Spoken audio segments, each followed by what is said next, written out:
ఈ సంక్రాంతికి మా ఇంటి వైభవం చూడ్డానికి స్వర్గం నుంచి దేవతలే దిగిరావాలి పంకజం.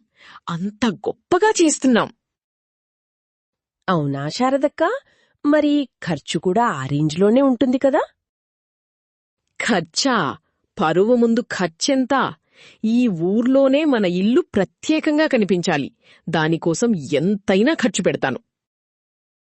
శారద వీడియో కాల్లో మాట్లాడుతుండగా లావణ్య అక్కడికి వచ్చి నెమ్మదిగా ఒక కాగితం ఆమె ముందు పెడుతుంది. అత్తయ్యగారు, ఇది ఈ నెల ఖర్చుల చిట్టా. మనం అనుకున్న బడ్జెట్ కంటే కొంచెం ఎక్కువైంది.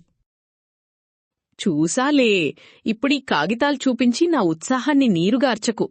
పండగంటే ఖర్చవుతుంది మరి.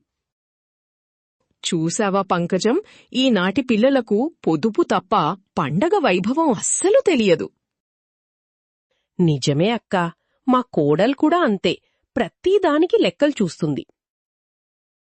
అలా కాదత్తయ్యా, మనం కొన్ని అనవసరమైన ఖర్చులు తగ్గిస్తే బావుంటుంది. ఆపుతావా నీ సలహాలు? అనవసరమైన ఖర్చులా?